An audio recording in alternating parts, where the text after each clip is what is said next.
La chèvre de Monsieur Séguin. Il était une fois un vieil homme nommé Monsieur Séguin qui avait jamais connu de bonheur avec ses chèvres. Il les perdait toutes de la même façon. Un bon matin, elles cassaient leurs cornes et s'enfuyaient dans la montagne. Elles se faisaient dévorer par le loup. Or, un jour, Monsieur Séguin, après avoir perdu 6 chèvres ainsi, décida d'en acheter un 7e qui appela Blanquette. C'était une magnifique petite chèvre avec ses yeux doux, sa barbiche et ses sabots noirs et luisants.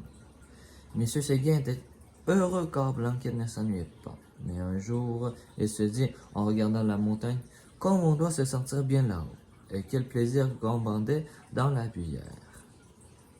À partir de ce moment-là, elle n'eut qu'une idée en tête, quitter la prée, casser sa corde et partir dans la montagne. Il décida d'en parler à Monsieur Séguin. Laissez-moi aller dans la montagne, je me battrai contre le loup et je serai heureuse. Mais tu n'y penses pas, tu seras dévoré comme les autres, lui répondit tristement. Craignant pour sa chèvre, M. Séguin installa dans un étable toute noire et ferma la porte en double tour. Malheureusement, il avait oublié de la fenêtre et Blanquette s'échappa.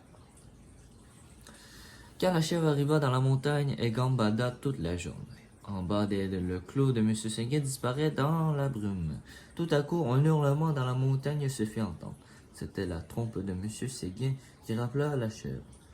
Blanquette eut envie de rentrer, mais se rappela le piquet et la corde. Elle préféra rester, la trompe se tut. Derrière elle, Blanquette entendit un bruit, se retourna et vit dans le noir des yeux fixés sur elle. C'était le loup.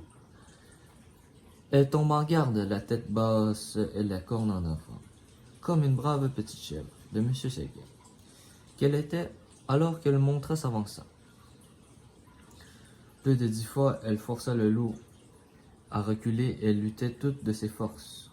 La bataille dura toute la nuit, mais un matin épuisé, Blanquette s'allongea et se laissa mourir, sa belle fourrure blanche attachée de sang. Le loup se jeta alors sur elle et la dévora.